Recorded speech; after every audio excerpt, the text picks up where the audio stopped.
धनराशि है जो कि 7 वर्षों से नहीं बढ़ी है, तो इसलिए वो एक अपने आप में बड़ी चुनौती है और उस चुनौती के कारण उतना सुनिश्चित कर पाने संभव नहीं हो पा रहा है। व्यवहारिक रूप से वह माननीय मंत्री जी को अवगत कराया है कि साल दर साल इन दरों में जो है वो बढ़ोतरी होनी चाहिए, चेंजेस होने चाहिए, इस बात का निवेदन किया है। इसके साथ ही हमारी आंगनबाड़ी बहनों का प्रशिक्षण विगत कई वर्षों से लंबित है और वह प्रशिक्षण के लिए लगातार हम लोग विभाग विज्ञप्ति निकलता है, लेकिन चूंकि प्रशिक्षण की भी जो दरें निर्धारित की हैं भारत सरकार की ओर से, तो उन दरों पर कोई भी व्यक्ति इसमें टेंडर में पार्टिसिपेट नहीं करता, जिसके कारण से आंगनबाड़ी बहनों के प्रशिक्षण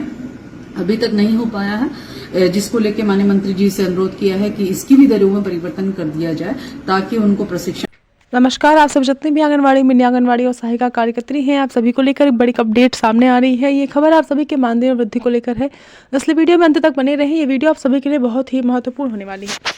आप सभी को पता होगा कि दिवाली पर सरकार ने कहा था कि आप सभी कार्यकर्त्रियों के जितने भी संविदा कर्मी हैं, सभी के मानदेय में वृद्धि की जाएगी,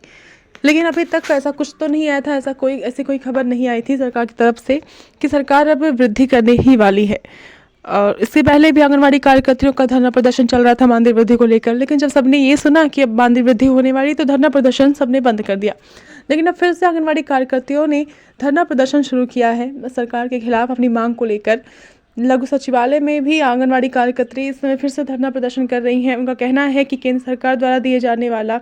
मानदेय भी अब उन्हें नहीं मिल रहा, ठीक प्रकार से दिया जा सके। इसके साथ ही स्पॉन्सरशिप योजना के संदर्भ में माननीय मंत्री जी को अवगत कराया, जहां पर हमारे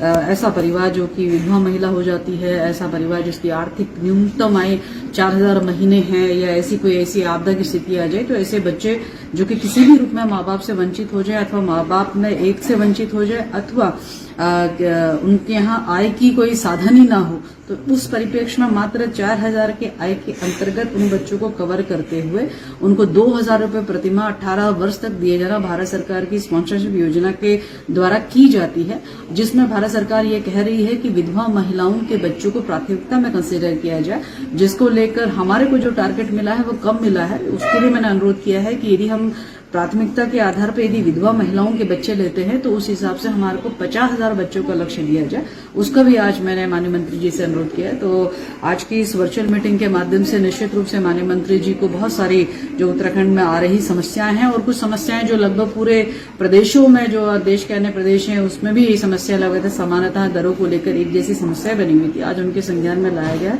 मैं उम्मीद करती हूँ कि माननीय मंत्री जी ने इस पर आश्वासन दिया है, निश्चित रूप से आने वाले समय में दिए गए समस्याओं के और साथ साथ में दिए गए सुझावों पर निश्चित रूप से कार्रवाई होगी।